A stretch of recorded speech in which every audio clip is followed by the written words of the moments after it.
Everyone tends to look at our problem, the issue of diabetes, sort of through pretty well set kind of eyes.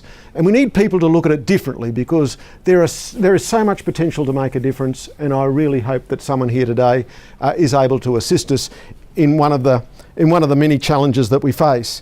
One of the things about diabetes that I think Josh touched on a bit is that there are really within our world 3 different types of diabetes. So there's type 1, there's type 2, and there's gestational diabetes. It's sort of much like the hipster and the whatever. They're very different tribes. Okay. Well, let's put aside the gestational one, because that affects pregnant women, and it's got a whole range of particular things about it. And let's talk about the 2 main groups, which is type 1 and type 2. Now, in the items that we've put forward, in the discussions about what might we do, what sort of things, we looked at both those groups, and we've looked at different ways to address it. One of the things, now I'm much like Prahlad, I'm a type 1 person, so there's my pump, you know, and it's there buzzing away and producing insulin and assisting me in going about my daily affairs. And of course we've got Rohan's here too. He's another type, there he is, he's a type 1 hipster as well, doing very well. And we have, so when type 1 hits you, type 1 is an autoimmune thing. It appears out of nowhere. One day you're perfectly normal, next day you have to inject insulin into yourself or you're going to die. So that is an abrupt thing. It is a life-changing event, and if you don't live in a lucky society like ours, as Josh was saying, there's a very grim future ahead for you. But fortunately we are like this, and while research is working towards the solution, there's very little we can do that fundamentally goes to that problem. What people with type 1 want is a cure.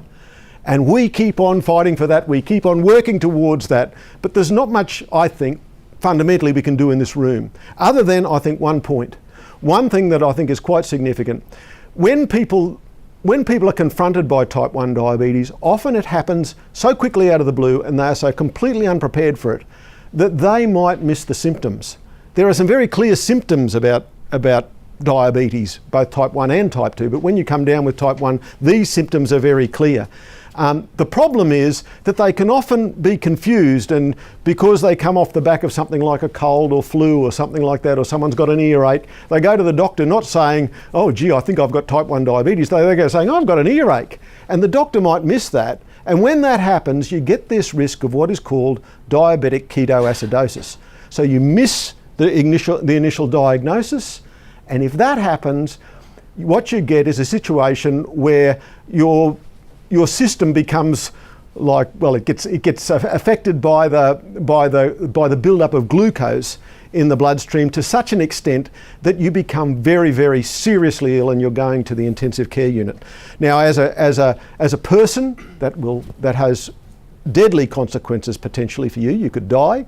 But as a society, we're funding the intensive care units, and so if we can tell the doctors, if we can find ways to alert doctors and to remind them more often, these are the simple symptoms of type 1 diabetes. If we can remind them of that, that will be effective. So that, I think, is the first challenge that's out there for type 1 people, simply getting the message out, simply alerting the community. These are the simple things. You know, it involves going to the toilet a lot. It involves drinking, you know, and those sorts of, and weight loss. Those are the 3 sort of core things that happen with diabetes.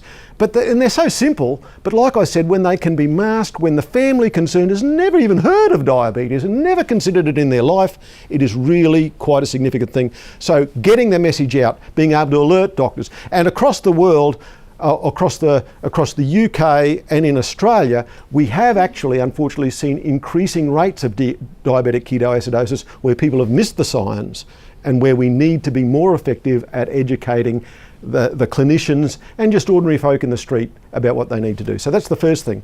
The second thing is, and this is, I think, much more germane to our question, is that horrible problem that's affecting the whole of the world, which is type 2 diabetes. Type 2 diabetes is the one that everybody tends to characterise with the term diabetes. And so for ones who have the autoimmune type system, it's constantly irritating because people make assumptions about what's caused your diabetes. But type 2 diabetes is something where the body system, it doesn't arrive overnight. It doesn't just hit you out of the blue. What happens is people get older, they put on more weight, they get a syndrome called insulin resistance, they get pre-diabetes, they get diabetes. And often because it's so sneaky, because it arrives in your system so undetected, and it arrives sort of under the radar like that, often people don't even know they've got it until they're losing the feeling in their feet. And that's because of the lack of circulation. And maybe it might only be a year later and they're going to surgery to have like an amputation. Now that is pretty severe, and for to be selfish as a part of the society that's supporting all this, the whole of our health systems, there is a massive cost associated with it. From having a normal person one day, over time, like maybe 10 or 15 years later, there is huge costs involved in this, and we don't want them to be affected. We want them to have a good life, and we want to be able to reach out and deal with that. Now in Queensland at the moment, there is 100,000 Queenslanders who have type 2 diabetes but don't know it. They've got it, but they don't know it. There's 250,000 Queenslanders with diabetes, 25,000 have type 1, the rest, 90% of them have type 2, but on top of that there's 100,000 who have diabetes and don't know it. They're in that grey area where the thing is sneaking up on them. Now, we need to be able to reach out and bring those people, bring their diagnosis forward. Because you can't respond to the challenge of diabetes, you can't respond if you don't know about it. You know, really, realistically, for a lot of those people, diet and exercise is what you need. But there's no motivation when you haven't got a reason, you know. But if we can give them that reason, if we can bring forward their diagnosis, every year we bring forward their diagnosis, we're adding years to their life and we're saving the taxpayer a poultice.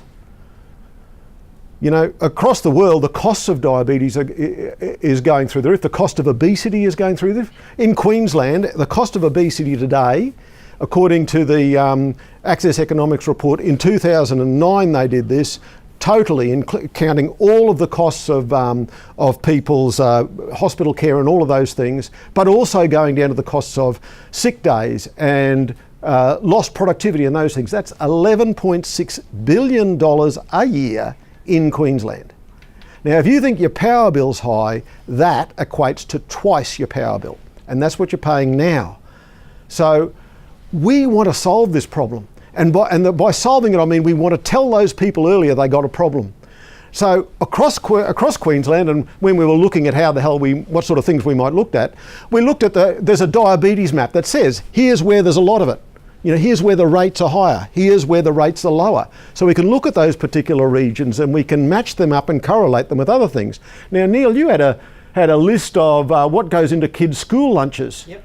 So there's another bit of data that says this is what goes into school lunches. Now, if you want to do, the first thing I'd say is, well, okay, in this area, they've got an awful lot of type 2 and they're putting the wrong things into the kids' lunch boxes.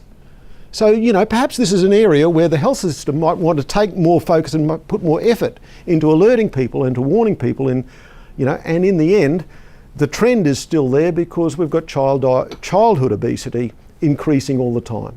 And that problem with overweight and obesity, when Queensland is at the moment, in Queensland we've got in Australia, 71% of men and 53% of women are either overweight or obese. That is a huge burden for them, for their families and for society. So we want to address all that. We want to make sure that we can have a response. So I hope that some of those things provide you with motivation. One thing, with all of that burden and that growth that's going on, one thing I must say, for an industry such as yours, which has got such huge potential, there is a tremendous lot of work to be done in that area. And I'd appeal to you, whenever you've got it, not just now, but sometime in the future, to have a good shot at those problems. Thank you.